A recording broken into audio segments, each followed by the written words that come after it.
तर मुलांना बघा, आपला जो इंग्रजीचा चॅप्टर होता 3.3 इको फ्रेंडली सेलिब्रेशन, यामध्ये आपण फ्रेंडली सेलिब्रेशन याचे स्पष्टीकरण बघितलेले आहे, तसेच ॲक्टिव्हिटीज देखील घेतलेले आहे. आता आपण काय करूया, तर गेमच्या माध्यमातून सुद्धा इको फ्रेंडली सेलिब्रेशन हे अधिक चांगल्या पद्धतीने समजून घेणार आहोत. चला तर मग आपण मुलांना इथे वेगवेगळे गेम आहेत, त्यापैकी एक गेम आपण चूज करणार आहोत, सिलेक्ट करणार आहोत आणि त्यामधूनच आपण जे काही इको फ्रेंडली सेलिब्रेशन आपले जे चॅप्टर आहे ते अधिक चांगल्या पद्धतीने समजून घेण्याचा प्रयत्न करणार आहोत. तर पहा मुलांना, इथे वेगवेगळ्या प्रकारचे गेम दिलेले आहेत आणि त्या गेमच्या माध्यमातून आपण बघणार आहोत की इको सेलिब्रेशन म्हणजेच इको फ्रेंडली सेलिब्रेशन हा जो पार्ट आहे त्यामध्ये काही प्रश्न आपल्याला विचारलेले असतील, त्याचे उत्तर आपण हे गेमच्या माध्यमातून देणार आहोत. तर बघा मुलांना, इथे वेगवेगळ्या प्रकारचे तुम्हाला गेम दिसत असतील, तर त्यापैकी तुमचा आवडीचा गेम कुठला आहे सांगा बघा मुलांना. तर हे सगळे जे गेम आहे ते तुम्हाला आवडत असतीलच. तर यापैकी आपण क्रिकेट आज हा एक काय करणार आहोत, तर गेम घेणार आहोत आणि त्याद्वारे आपण सेलिब्रेशन जे आहे इको फ्रेंडली सेलिब्रेशन हा जो चॅप्टर आहे तो आपण त्यामध्ये जे काही आपल्याला क्वेश्चन विचारले जातील त्याचा आपण आन्सर देऊयात. पहा मुलांनो, आपण घेतलेला आहे क्रिकेट हा गेम.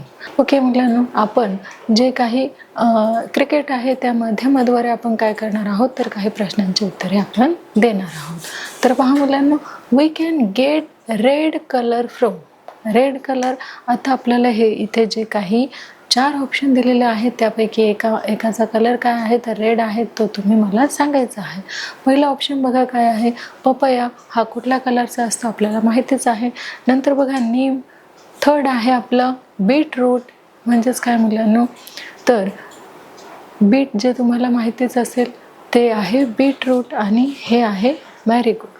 तर सांगा पाहू मुलांनो, आपलं जे राईट आन्सर आहे ते काय असणार आहे, अगदी बरोबर, ते असणार आहे आपलं बीटरूट. आणि हे जे बीट आहे, जे बीटरूट आहे, जे काय आहे तर एक कंदफळ आहे, तर त्याचा कलर जो आहे तो कसा असतो मुलांना, तर रेड कलर आपल्याला विचारलेला आहे आणि बीटरूटचा जो कलर आहे तो कसा असतो, तर रेड असतो. म्हणून आपलं योग्य आन्सर काय असणार आहे, तर ब्ल्यू. हे बीट रूट जे आहे ते आपलं योग्य आन्सर असणार आहे आणि त्याचा कलर कुठला आहे, तर त्याचा जो कलर आहे तो आहे ब्लू.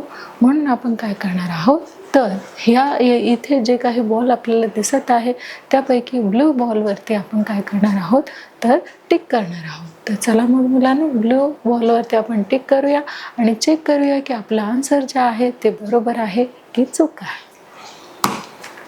तर पहा मुलांना, इथे या मुलाने 6 मारलेला आहे, म्हणजे आपलं जे आन्सर आहे ते अगदी बरोबर आलेलं आहे.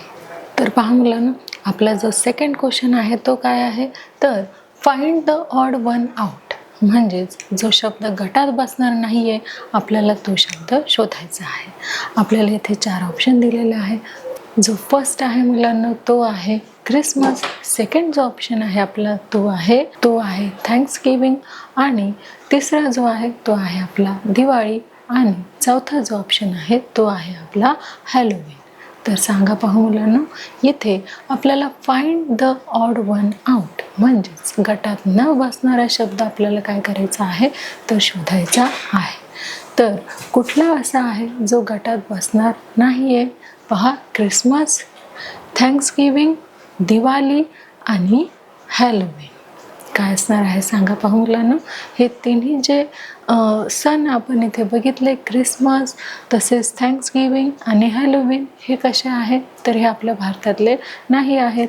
म्हणून आपल्या भारतातला काय आहे, आपल्या भारतामध्ये दिवाळी हा सेलिब्रेट केला जातो, तो इकडे सेलिब्रेट केला जात नाही आहे. बाकीचे हे जे 3 आहेत ते मात्र इतर देशामध्ये सेलिब्रेट करतात. मग गटात न बसणारा शब्द जर आपल्याला इथे सांगितला तर तो कुठला असणार आहे मुलांना, अगदी बरोबर, तो असणार आहे दिवाळी आणि त्याचा कलर जो आहे तो कुठला आहे, तर ब्ल्यू आहे. मग आता आपण काय करणार आहोत, तर इथे जे काही 4 बॉल दिलेले आहेत त्यापैकी आपण ब्लू बॉलवरती टिक करूया आणि बघूया आपला आन्सर जे आहे ते योग्य आलेला आहे की नाही. पहा मुलांना, आपलं जे आन्सर आहे ते अगदी बरोबर आलेलं आहे. दिवाळी हे गटात न बसणारा शब्द होता. पुढचा प्रश्न बघा मुलांनो, we play with colours on. आपण कलरसोबत कुठल्या सणामध्ये, कुठल्या उत्सवामध्ये खेळत असतो? बघा, we play with colours on. बघा, ऑप्शन आहे होली, पाडवा, गणेश उत्सव, दिवाळी. सिंपल क्वेश्चन आहे पहा मुलांनो. We play with colours on. आपण कलर्स केव्हा, कोणत्या सणामध्ये खेळत असतो? होलीमध्ये, पाडवामध्ये, गणेश उत्सवामध्ये की दिवाळीमध्ये? अगदी बरोबर. तर आपण रंगीबेरंगी जे कलर्स आहेत ते कधी यूज करत असतो? तर ते होळीमध्ये आपण यूज करत असतो. म्हणजेच आपलं ऑप्शन राईट, आपलं ऑप्शन काय असणार आहे? तर ते होळी असणार आहे. आणि त्याचा कलर कुठला आहे? तर रेड आहे. म्हणून इथे जे काही 4 बॉल दिलेले आहेत त्यापैकी आपण कशावर टिक करणार आहोत? तर रेड बॉलवरती आपण टिक करणार आहोत. आणि बघूया आपलं उत्तर बरोबर आहे की नाही. तर पहा मुलांना, आपलं जे आन्सर आहे ते अगदी कसं आहे? तर बरोबर आहे. पुढचा प्रश्न पहा मुलांनो. We should avoid using. काय आलेलं आहे? We should avoid using. आपल्याला काय अवॉइड करायचं आहे, काय यूज नाही करायचं आहे, कशाचा वापर आपल्याला टाळायचा आहे? तर बघा, आपल्याला इथे 4 ऑप्शन दिलेले आहे, 4 पर्याय दिलेले आहे आणि त्याचं आपण वाचन करणार आहोत. तर पहा, फर्स्ट आहे प्लास्टिक, सेकंड आहे ग्लासेस, थर्ड आपलं असणार आहे पेपर आणि जे फोर्थ आपला ऑप्शन आहे ते आहे मुलांनो कॉटन. तर इथे आपल्याला सांगितलेलं आहे की तुम्ही काय अवॉइड करणार आहात, तुम्ही काय वापरणार नाही आहात, कुठलं तुम्ही दुर्लक्षित करणार आहात किंवा दैनंदिन जीवनामध्ये कशाचा आपण वापर टाळणार आहोत. तर बघा, प्लास्टिक, ग्लासेस, पेपर की कॉटन? सांगा पहा मुलांनो, काय हार्मफुल आहे आपल्या दैनंदिन जीवनामध्ये? कुठली एक ऑप्शनमध्ये आलेली अशी एक गोष्ट आहे जी आपल्यासाठी कशी आहे? तर आपल्यासाठी नुकसानदायक आहे, नुकसानकारक आहे. आणि ती काय असणार आहे? तर ती प्लास्टिक असणार आहे. आणि कलर त्याचा कुठला आहे मुलांनो? तर रेड आहे. म्हणून इथे जे काही 4 बॉल दिलेले आहेत त्यापैकी आपण रेड बॉलवरती टिक करणार आहोत. बघूयात आपलं जे आन्सर आहे, जे ऑप्शन आहे ते राईट असणार आहे की रॉंग असणार आहे. तर बघा, आपण टिक केलेलं आहे आणि आपलं जे आन्सर आहे ते अगदी योग्य आणि बरोबर आलेलं आहे. पुढचा प्रश्न पहा मुलांनो. आपला जो 5वा प्रश्न आहे तो काय सांगतो आपल्याला की grandpa is dash to tell us a story tonight. बघा, प्रत्येकाच्या घरामध्ये आजी आजोबा असतात आणि ते आपल्याला काय करत असतात? तर वेगवेगळ्या गोष्टी सांगत असतात, काही किस्से सांगत असतात. त्यांच्या आयुष्यामध्ये घडलेल्या ज्या काही गोष्टी आहेत, जे काही अनुभव आहेत, ज्या काही हॅपी फिलिंग्स आहेत, सॅड फिलिंग्स आहेत, त्या सगळ्या त्या आपल्यासोबत शेअर करत असतात. आणि आपला जो उत्साह आहे, तो एक्साइटमेंट जे आहे ते आपली जास्तीत जास्त वाढवत असतात. तर पहा मुलांनो, आपल्याला इथे प्रश्न जो आहे तो काय विचारलेला आहे की grandpa is dash to tell us a story tonight. पहा, आता ग्रँडपा आपल्याला काय सांगतात? दररोज रात्री स्टोरी सांगतात. तर विल येणार की विश येणार, टेलिंग येणार की गोईंग येणार? काय पहा मुलांनो, grandpa is dash to tell us a story tonight. तर पहा मुलांनो, आपलं जे ऑप्शन आहे ते काय येणार आहे? तर गोईंग. म्हणजेच आपलं पूर्ण सेंटेन्स काय असणार आहे? Grandpa is dash to tell us a story tonight. आणि आपलं ऑप्शन आहे grandpa is going to tell a story tonight. Option असणार आहे आपलं गोईंग. आणि कलर आहे मुलांना तो येलो. म्हणजे आपलं जे ऑप्शन आहे ते अगदी बरोबर आलेलं आहे आणि आपलं उत्तर राईट आलेलं आहे. आता जो पुढचा प्रश्न आहे तो आपण घेऊया. कितवा प्रश्न असणार आहे आपला तो? तर 6वा प्रश्न हा असणार आहे. आणि पहा मुलांना, तो काय सांगतोय? Dash is planning to make a lantern at home. आता कोणी प्लॅनिंग केलेलं की घरीच मी काय बनवणार आहे की आकाशकंदील बनवणार आहे. आणि आपल्याला माहिती आहे की हे जे पत्र आहे कुठलं? तर इको फ्रेंडली सेलिब्रेशन हे जे पत्र आहे ते कोण कोणाला पाठवत आहे? तर जो श्रव्य आहे तो अथर्वला पाठवत आहे. आणि श्रव्य जे काही सेलिब्रेट करत आहे, त्याचा जो काही सण आहे तो, त्याबद्दल कोणाला तो माहिती देत आहे? तर अथर्वला देत आहे. आणि आकाशकंदील जो आहे, लँटर्न जो आहे, तो कोण बनवणार आहे? पहा, dash is planning to make a lantern at home. घरच्या घरी आकाशकंदील कोण बनवणार आहे? पहा, अथर्व, काका, ओजस की श्रव्य? आता नक्कीच हे तुम्हाला माहितीच असेल की जो आकाशकंदील आहे तो कोण बनवत आहे. अथर्व तर बनवू शकत नाही. का नाही बनवणार? कारण तो कुठे राहत आहे? तर अमेरिकेत राहत आहे. आणि हे जे पत्र आहे ते कोण कोणाला लिहत आहे? तर श्रव्य लिहत आहे. कुणाला? अथर्वला. का लिहत आहे? कारण तो काय सेलिब्रेट करत आहे? दिवाळी सेलिब्रेट करत आहे. पण तो कशी सेलिब्रेट करत आहे? तर इको फ्रेंडली सेलिब्रेट करत आहे. म्हणून अथर्व तर इथे बाद होणार आहे, ते तर येणार नाहीये. मग काका कंदील बनवणार आहेत का? तर नाही. आणि ओजस लहान असल्यामुळे तो देखील बनवू शकत नाही. मग आपलं उत्तर जे आहे ते काय येणार आहे? तर श्रव्य जे आहे तो लॅन्टर्न बनवणार आहे. घरीच तो काय करणार आहे? तो सुंदर रंगीबेरंगी असा आकाशकंदील बनवणार आहे. मग सांगा पाहू मुलांनो, आपलं जे योग्य आन्सर आहे ते काय असणार आहे? तर ते असणार आहे श्रव्य. आणि कलर कुठला आहे? तर येलो. आणि आपण येलो कलरवरती टिक करूया. पहा मुलांनो, आपलं जे ऑप्शन आहे ते अगदी बरोबर आलेलं आहे. आपला प्रश्न जे काही उत्तर आहे ते आपलं बरोबर आलेलं आहे. पुढचा प्रश्न आपण घेऊया मुलांनो. आणि आपला 7वा प्रश्न काय सांगतोय पहा. We can get dash colour from spinach, coriander, mint. आणि कलर बघा काय आहे? रेड, ग्रीन, ब्लू आणि ब्लॅक. पहा, आपला पुन्हा एकदा प्रश्न नीट पहा बरं. We can get dash colour from spinach, coriander, mint. आता बघा, स्पिंच आणि कोरिअंडरचा कलर काय असतो? तर ग्रीन असतो, हिरवा असतो. हे तर आपल्याला माहिती आहे. पालक आणि कोथिंबीर याचा जो कलर आहे तो तुम्हाला सगळ्यांना माहिती आहे. कुठला आहे मुलांना? ग्रीन आहे. आणि ऑप्शनमध्ये आपल्याला काय दिलेले आहे? तर काही कलरचे नावं दिलेले आहेत. जसं की फर्स्ट जो आपला ऑप्शन आहे त्याच्यामध्ये नाव काय दिलेलं आहे? तर रेड दिलेलं आहे. सेकंडमध्ये ऑप्शन काय दिलेलं आहे? तर ग्रीन. आणि थर्ड जे ऑप्शन आहे आपलं त्यामध्ये कुठला कलर दिलेला आहे? तर ब्लू कलर. आणि जे फोर्थ लास्ट आपलं जे ऑप्शन आहे त्यामध्ये कलर दिलेला आहे ब्लॅक. तर भाजी म्हणजेच कोथिंबीर आणि पालेभाजी, पालक भाजी याचा जो कलर आहे तो काय आहे? तर ग्रीन आहे. म्हणून आपलं ऑप्शन काय येणार आहे मुलांनो? तर ग्रीन हे येणार आहे. म्हणजेच त्याचा कलर जो आहे तो देखील कसा आहे? तर ग्रीन आहे. मग इथे दिलेल्या चारही बॉलपैकी आपण कशावरती क्लिक करूया? तर ग्रीन बॉलवरती. बघूया आपलं जे ऑप्शन आहे ते अगदी बरोबर आहे की नाही. तर पहा मुलांनो, आपलं जे आन्सर आहे ते अगदी बरोबर आलेलं आहे. पुढचा प्रश्न घेऊया.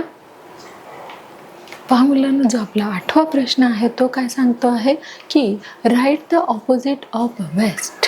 आपल्याला इथे विरुद्ध सांगायचं आहे. कशाच्या विरुद्ध सांगायचं आहे? तर वेस्टच्या. फर्स्ट आपला जो ऑप्शन आहे तो आहे यूज, सेकंड आहे अनवेस्ट, थर्ड आहे स्पेंड आणि फोर्थ आहे मुलांना हेस्ट. बघा, आपल्याला काय सांगितलेलं आहे की वेस्टच्या ऑपोजिट सांगायचं आहे. वेस्ट म्हणजेच काय मुलांना? की ते आपण काय करत असतो? टाकून देत असतो. पण काही गोष्टी आपण यूज करत असतो. टाकणे, वापरणे. मग त्यालाच इंग्लिशमध्ये काय म्हणतात मुलांना? तर यूज म्हणजेच वापरणे आणि वेस्ट म्हणजे टाकून देणे. तर पहा मुलांना, आपलं जे योग्य ऑप्शन आहे, आपला राईट आन्सर आहे यूज. आणि कलर त्याचा कुठला आहे मुलांना? तर रेड कलर आहे. मग आपण कुठल्या बॉलवरती टिक करूया? तर रेड बॉलवरती. बघूया आपलं जे ऑप्शन आहे ते बरोबर आहे का? पहा मुलांना, आपलं जे ऑप्शन आहे ते अगदी बरोबर आहे. पुढचा प्रश्न घेऊया. बघा, find the odd one out. आपल्याला काय सांगितलेलं आहे की find the odd one out. गटात न बसणारा शब्द आपल्याला काय करायचा आहे? घ्यायचा आहे, शोधायचा आहे. आणि आपल्याला 4 इथे काय दिलेले आहेत? तर ऑप्शन दिलेले आहेत. जो आपला पहिला ऑप्शन आहे तो काय आहे मुलांना? चकलीज, क्रॅकर्स, लड्डूज, करंजीज. आता इथे जे काही आपल्याला शब्द दिलेले आहेत त्यामधून वेगळा शब्द शोधणं हे खूप इझी आहे. पहा, find the odd one out. जो गटामध्ये बसणार नाही असा शब्द आपल्याला काय करायचा आहे? तर शोधायचा आहे. पहा, चकलीज जे तुम्ही फराळ म्हणून खाता, जे आपली आई सुंदर सुंदर छान छान टेस्टी अशा चकलीज बनवते. क्रॅकर्स म्हणजेच फटाके. जे आपण दिवाळीला फोडत असतो. आणि थर्ड आहे लड्डू. स्वीट लड्डू आपण खात असतो. वेगवेगळ्या प्रकारचे, वेगवेगळ्या क्वालिटीचे ते असतात आणि ते आपल्याला खूप आवडीने आपण ते खात असतो. नंतर बघा काय आहे मुलांना, करंजी. तीही स्वीट असते, ती देखील आपण फराळामध्ये तिचा समावेश असतो आणि आपण ती खात असतो. तर आपल्याला इथे माहिती पडलंच असेल की याच्यामध्ये ऑड वर्ड जो आहे तो कुठला आहे. बरोबर, क्रॅकर्स म्हणजेच काय मुलांना, तर फटाके. आणि त्याचा कलर कुठला आहे, तर ग्रीन आहे. आणि आपण आता काय करणार आहोत, तर या 4 पैकी ग्रीन बॉलवरती टिक करणार आहोत. करूयात तर मग. पहा मुलांना, आपलं जे उत्तर आहे ते अगदी बरोबर आलेलं आहे. पुढचा आपण प्रश्न घेऊया. तर जो आपला शेवटचा प्रश्न आहे तो काय आपल्याला सांगत आहे की write the opposite of harmful. आपल्याला हार्मफुलच्या ऑपोजिट जो वर्ड आहे तो आपल्याला इथे सांगायचा आहे. आणि हे जे 4 पैकी आपल्याला दिलेले आहेत त्यापैकीच एक असणार आहे. बघा मुलांना, फर्स्ट जो आपला ऑप्शन आहे तो आहे अनहार्मफुल, हार्मलेस, इन हार्मफुल आणि डिश हार्मफुल. सांगा पाहू मुलांना, काय असणार आहे. अगदी बरोबर, कुठला, तर हार्मलेस. आणि कलर आहे मुलांना ग्रीन. ग्रीनवरती आपण काय करूया, टिक केलेलं आहे. आणि आपलं जो उत्तर आहे ते अगदी बरोबर आहे. बघा, हार्मफुलच्या अपोजिट कुठला आहे, तर हार्मलेस हा वर्ड आहे. आपलं जे चॅप्टर होतं कुठलं, तर इको फ्रेंडली सेलिब्रेशन 3.3 या चॅप्टरमध्ये आपण लर्न घेतलेलं आहे हे चॅप्टर. तसेच ॲक्टिव्हिटीज देखील घेतलेले आहे. गेमच्या माध्यमातून सुद्धा आपण इको फ्रेंडली सेलिब्रेशन हे चॅप्टर जे आहे ते समजून घेतलेलं आहे. आता आपण काय करणार आहोत, तर त्यावर टेस्ट देखील घेणार आहोत. तर पहा मुलांना, आपण यावर काही टेस्ट देऊया आणि बघूया आपल्याला हे चॅप्टर कितपत समजलं. तर पहा मुलांना, आपला जो फर्स्ट क्वेश्चन आहे तो काय आहे, वी शुड अवॉइड यूजिंग. आता इथे काय सांगितलेलं आहे की वी म्हणजे आपल्याला, शुड अवॉइड यूजिंग काय टाळलं पाहिजे वापरण्यापासून. पहा मुलांना, हे जे 4 ऑप्शन आपल्याला दिलेलं आहे त्यापैकी आपण काय यूज नाही केलं पाहिजे, काय आपण टाळायला पाहिजे. तर फर्स्ट जे आहे ते आपण प्लास्टिक टाळायला पाहिजे, ग्लासेस टाळायला पाहिजे, पेपर की कॉटन. आता आपल्याला माहिती आहे की हे जे आहे ग्लासेस, पेपर्स आणि कॉटन हे आपल्यासाठी हार्मफुल नाही आहे, नुकसानकारक नाही आहेत. पण हे जे प्लास्टिक आहे ते आपल्यासाठी हार्मफुल आहे. म्हणून आपण काय अवॉइड करूया, तर प्लास्टिक हे आपण अवॉइड करूया. आणि जास्तीत जास्त आपण कशाचा वापर करूया, तर ग्लासेस, पेपर, कॉटन याचाच आपण शक्य तेवढं काय करूया, तर वापर करूया आणि यूज करूया. प्लास्टिक शक्यतो आपण काय करायचं आहे, अवॉइड करायचं आहे, टाळायचंच आहे. म्हणून आपल्याला जो काही प्रश्न विचारलेला आहे कुठल्या मुलांना, तर वी शुड अवॉइड यूजिंग. मग आन्सर आपलं जे असणार आहे ते काय आहे, तर प्लास्टिक. आपण प्लास्टिक हे पूर्णतः टाळण्याचा प्रयत्न करूया किंवा आपण प्लास्टिक हे आपल्या दैनंदिन जे काही जीवन आहे, रूटीन लाईफ आहे त्यामधून आपण वगळून टाकूया. काय, तर प्लास्टिक. ओके, म्हणजेच आपलं उत्तर काय आहे, तर प्लास्टिक हे आहे. पहा, we should avoid using plastic. आम्ही प्लास्टिक वापरणार नाही आहोत किंवा आम्ही प्लास्टिक हे अवॉइड करणार आहोत, यूज करणार नाही आहोत. नेक्स्ट क्वेश्चन बघूया. तर पहा मुलांना, आपला जो सेकंड क्वेश्चन आहे तो काय आहे की write the opposite of harmful. काय आहे मुलांना, right the opposite of harmful. आणि फर्स्ट जो ऑप्शन आहे ते काय आहे मुलांना, तर अनहार्मफुल, हार्मलेस, इन हार्मफुल आणि डिश हार्मफुल. तर आपल्याला इथे ऑपोजिट विचारलेलं आहे. कशाचं ऑपोजिट विचारलेलं आहे, तर हार्मफुलचं. आणि त्याचं उत्तर काय आहे मुलांना, तर हार्मलेस हे त्याचं उत्तर असणार आहे. म्हणजे आपलं योग्य ऑप्शन कुठलं आहे, तर हार्मलेस हे आपलं योग्य आन्सर आहे. कशाच्या ऑपोजिट आहे, हार्मफुलच्या ऑपोजिट कुठला वर्ड आहे, हार्मलेस हा वर्ड आहे. म्हणून हार्मलेस हे आपलं योग्य ऑप्शन आहे. पुढचा जो आपला प्रश्न आहे मुलांना तो काय आहे, तर we can get dash colour from spinach, coriander, mint. त्याचं कलर कुठला आहे सांगा पहा मुलांना. जो स्पिंच आहे, कोरिंडर आहे किंवा मिंट आहे त्याचा कलर आपल्याला माहितीच आहे. आपण देखील भाजीपाला आणण्यासाठी कधीतरी आईच्या सोबत जात असतो आणि भाजीपाल्याचा जो कलर आहे तो कुठला असतो हे तर आपल्याला माहितीच आहे. जसं स्पिंच म्हणजे पालक, पालकचा कलर कुठला आहे हे आपल्याला माहिती आहे. कोरिंडर मीन्स कोथिंबीर, याचा कलर कुठला आहे ते देखील आपल्याला माहिती आहे. तर सांगा पहा मुलांना त्याचा कलर कुठला असणार आहे तर ग्रीन असणार आहे. म्हणून पहा रेड, ग्रीन, ब्लू, ब्लॅक आणि आपलं योग्य जे ऑप्शन आहे ते काय आहे मुलांना. अगदी बरोबर, ग्रीन हे आपलं योग्य ऑप्शन आहे. कुठलं मुलांना ग्रीन. नेक्स्ट क्वेश्चन बघूया. तर पहा मुलांना आपला जो पुढचा प्रश्न आहे तो काय आहे तर find the odd one out.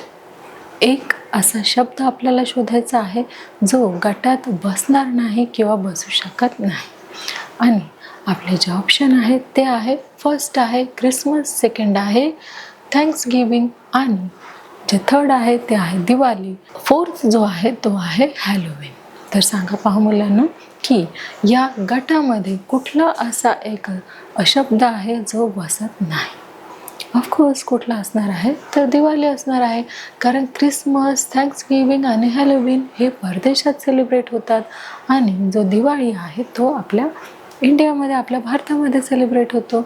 म्हणून वेगळा जो वर्ड आहे तो कुठला असणार आहे मुलांना तर दिवाळी हा असणार आहे. नेक्स्ट क्वेश्चन बघूया. तर पहा मुलांनो आपला जो पुढचा प्रश्न आहे तो काय आहे तर we can get red colour from. आता हे जे काही आपल्याला इथे फ्रूट्स दिलेले आहे किंवा जे काही आपल्याला इथे ऑप्शन दिलेले आहेत त्याचा कलर आपल्याला विचारलेला आहे. तो पपया आहे, नीम आहे, बीटरूट आहे की मॅरीगोल्ड आहे. काय सांगितलेलं आहे रेड कलर कशाचा आहे हे सांगितलेलं आहे. तर रेड कलर हा पपयाचा तर नाहीच आहे, नीमचा तर ग्रीन आहे, मग बीटरूटचा आहे की मॅरीगोल्डचा आहे तर ऑफकोर्स कशाचा असणार आहे तर बीट रूट. याचा कलर कसा असतो तर रेड कलर असतो. म्हणून आपलं योग्य ऑप्शन काय आहे तर बीट रूट हे आपलं योग्य ऑप्शन आहे. पुढचा प्रश्न बघूया. बघा आपला जो नेक्स्ट क्वेश्चन आहे तो काय आहे तर grandpa is dash to tell us a story tonight. आता इथे देखील आपल्याला 4 ऑप्शन दिलेले आहेत. फर्स्ट जो आपला आहे तो आहे विल, सेकंड आहे विश, थर्ड आहे टेलिंग आणि फोर्थ आहे गोईंग. काय असणार आहे सांगा पहा मुलांना. Very good. कुठला असणार आहे तर गोईंग हा असणार आहे. म्हणून आपण गोईंगवरती काय करूया तर टिक करूया आणि आपलं जे ऑप्शन आहे ते अगदी योग्य आहे. पुढचा प्रश्न बघूया. तर पहा मुलांना आपला जो 7वा क्वेश्चन आहे, 7th आपला जो क्वेश्चन आहे तो असणार आहे we play with colours on dash. कुठला कलर आहे बघा होली, पाडवा, गणेश उत्सव, दिवाळी. तर आपण जे कलर्स आहे ते कुठल्या सणांमध्ये खेळतो. 4 ऑप्शन आपल्याला दिलेले आहे होली, पाडवा, गणेश उत्सव, दिवाळी. कलरचा कुठला खेळ असणार आहे किंवा सण असणार आहे. Very good. कुठला असणार आहे तर होली. होलीमध्ये आपण काय करत असतो तर वेगवेगळ्या विविध रंगाने आपण होळी खेळत असतो. तो खेळ जो आहे, जो सण आहे तो वेगवेगळ्या रंगाने आपण सेलिब्रेट करत असतो. म्हणजेच इथे आपलं जे योग्य आन्सर आहे ते काय असणार आहे तर होली हे असणार आहे. पुढचा प्रश्न बघूया. तर पहा मुलांना आपला जो पुढचा प्रश्न आहे तो काय आहे तर dash is planning to make a lantern at home. आता आकाशकंदील घरीच बनवायचा असं कोणी ठरवलं होतं. पहा ऑप्शन दिलेले आहेत आपल्याला अथर्व, काका, ओजस आणि श्रव्य. तर आपलं योग्य आन्सर पहा मुलांना काय असणार आहे अथर्व. याला तर श्रव्य काय करत होता तर लेटर लिहत होता आणि सांगत होता की मी दिवाळी कशी सेलिब्रेट करणार आहे तर इको फ्रेंडली सेलिब्रेट करणार आहेत. जसे की अथर्वने सुद्धा अमेरिकेमध्ये असताना काय केलेलं आहे तर इको फ्रेंडली गणेश उत्सव जो आहे तो सेलिब्रेट केलेला आहे. मग अथर्व तर नसणार आहे, मग कोण असणार आहे पहा मुलांना काका, ओजस की श्रव्य. सांगा पहा मुलांना या 4 ऑप्शनपैकी योग्य आपलं ऑप्शन आहे. Very good. कुठलं असणार आहे तर श्रव्य हे आपलं योग्य आन्सर आहे. नेक्स्ट क्वेश्चन बघूया. तर पहा मुलांना, आपला जो पुढचा जो आपला प्रश्न आहे तो काय आहे, तर find the odd one out. म्हणजे आपल्याला काय करायचं आहे की ऑड वन आउट जो वर्ड आहे तो आपल्याला बाजूला काढायचा आहे. ह्या 4 ऑप्शनपैकी तो आपल्याला शोधायचा आहे की कुठला एक ऑड वर्ड आहे जो या लिस्टमध्ये आहे. म्हणजेच गटात न बसणारा शब्द आपल्याला इथे शोधायचा आहे. फर्स्ट जो आहे मुलांना तो आहे चकलीज, क्रॅकर्स, लड्डूज, करंजीज. सांगा पहा मुलांना, कुठला असणार आहे? चकलीज तुम्ही खाता, क्रॅकर्स फटाके जे तुम्ही फोडता, नंतर लड्डूस तेही तुम्ही खाता, स्वीट लड्डूस, आणि करंजीज तुम्ही देखील खाता. हे सगळं कसं असतं? स्वीट अँड नमकीन आहे. क्रॅकर्स हा कुठला वर्ड आहे? तर हा ऑड वर्ड आहे. म्हणजे आपलं ऑप्शन जे आहे ते काय असणार आहे? तर क्रॅकर्स हे आपलं योग्य ऑप्शन असणार आहे. पुढचा प्रश्न बघूया. पहा मुलांनो, आपला जो पुढचा प्रश्न आहे तो काय आहे? तर write the opposite of west. पहा, आपल्याला इथे ऑपोजिट वर्ड जो आहे तो सांगायचा आहे, पण कशाचा? तर वेस्टचा आपल्याला ऑपोजिट वर्ड सांगायचा आहे. आणि आपल्याला 4 काय दिलेलं आहे? तर ऑप्शन दिलेलं आहे. फर्स्ट जे आहे ते आपल्याला दिलेलं आहे यूज, सेकंड जे आहे ते आहे अनवेस्ट, थर्ड जे आहे ते आहे स्पेंड, आणि शेवटचं जे आहे ते आहे हेस्ट. तर सांगा पहा मुलांना, आपलं योग्य जे आन्सर आहे ते काय असणार आहे? वेस्ट. म्हणजेच काय? तर राईट द ऑपोजिट सांगितलेलं आहे वेस्टच्या. आणि वेस्ट म्हणजे काय? तर पहा मुलांना, वेस्ट म्हणजे काय हे तर आपल्याला माहितीच आहे. म्हणून आपल्या इथं योग्य आन्सर जे आहे ते काय येणार आहे? ऑपोजिट वेस्ट हे येणार आहे. ऑफकोर्स काय येईल? यूज. वेस्ट टाळणे आणि यूज म्हणजे वापरणे. तर आपलं योग्य ऑप्शन काय आहे मुलांना? तर यूज हे आहे. तर पहा मुलांना, इथे आपण 3.3 इको फ्रेंडली सेलिब्रेशन यामध्ये आपण काय केलेलं आहे? तर हा जो लेसन आहे तो आपण लर्न केलेला आहे, ॲक्टिव्हिटीज घेतलेली आहे, गेम देखील घेतलेला आहे, आणि त्यावर टेस्ट देखील आपण घेतलेली आहे.